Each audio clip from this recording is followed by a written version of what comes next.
ome voninahitra zay olona tahaka izany. Zany no lohahevitra teny antsika androany, manasanao anaraka izany hatramin'ny farany.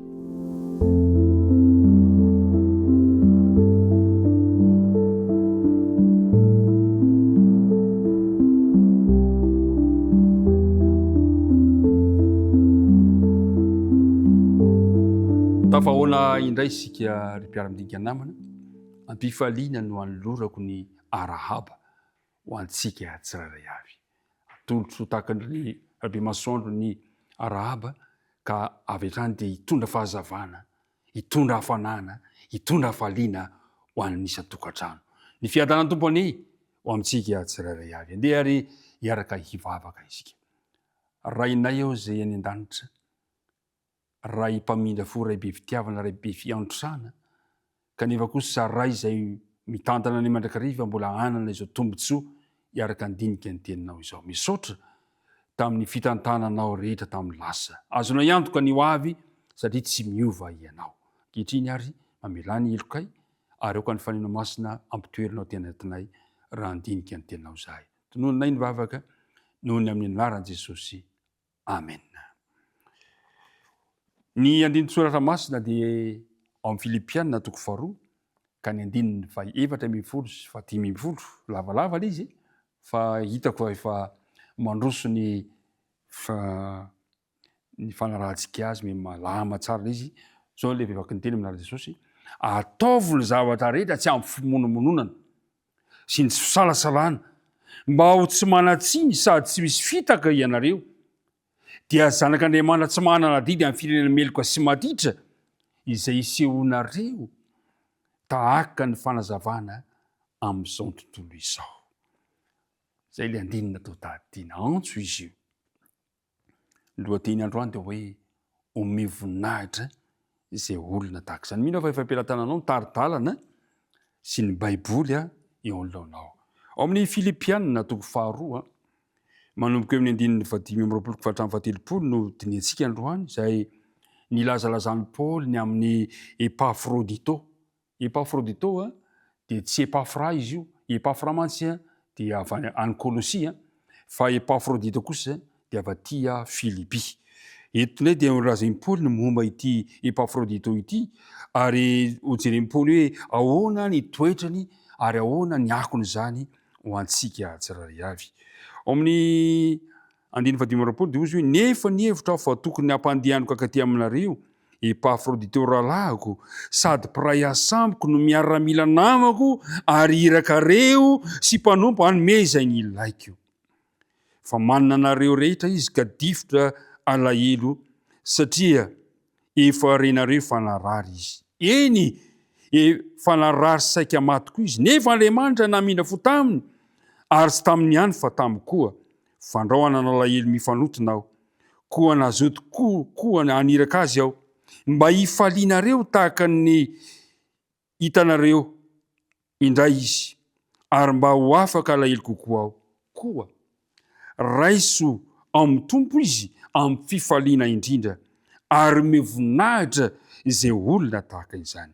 Fa saika maty izy no ny asan'i Kristy, sady nanao ny aintsy ho zavatra mba hanefa izay tsy vitanareo amin'ny fanompoana ahy.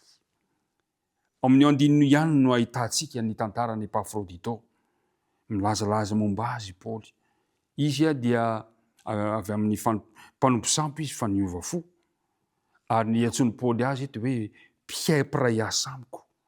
Nazoto nanompo izy, niara-niasa tamin'i Paoly izy, alazain'i Paoly hoe miaramila namako. Tiany Paoly lazaina hoe miaramila namako dia hoe manondro ny ady natrehan'ny Epafrodito teo amin'ny fitoriana filazantsara. Ny mpitory filazantsara zany dia toy ny hoe miaramila, manandrana sy manome voninahitra an'i Jesosy, ary saika namony eny mihitsy aza Epafrodito. Hoy izy hoe irakareo. Zany koa ny lazana any Epafrodito. Epafrodito mantsy dia nirahina izy rehefa nigadra i Paoly tany am-ponja, dia Epafrodito no nirahany fiangonana mba hanatitra izay ilain'i Paoly, manatanteny manome vola ny Paoly mitondra zay zavatra ilainy, ny fitafina, ny sakafo, ny fandriana zay zavatra ilainy. Dia nefa tao anaty zany ihany koa dia i Epafrodito dia nanatombotsoa niaraka nitondra filazantsara tamin'ny Paoly. Ary ny anasaina ihany koa i Epafrodito nitondra ny akanjony. Hitantsika tsara amin'ny Timoty 2:7 fa mozy hoe aza adino izy rehefa mankaty amiko dia hoety ilay kapotiko izay navelako tantro azy.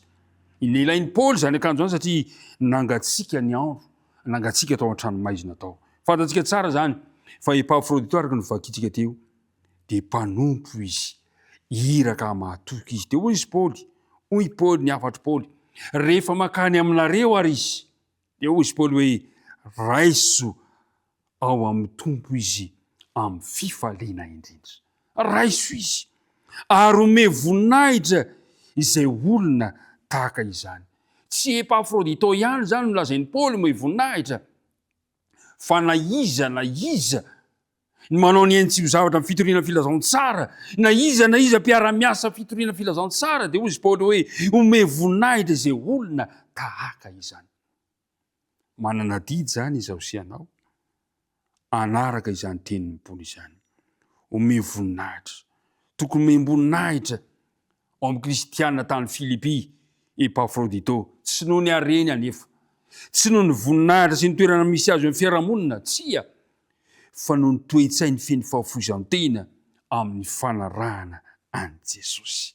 Lehilahy matoky Epafrodito, lehilahy niasa, nanao ny ainy tsy ho zavatra, nanao vivery aina teo amin'ny fanompona an'Andriamanitra. Ary izay le hoe ome voninahitra izay olona tahaka izany.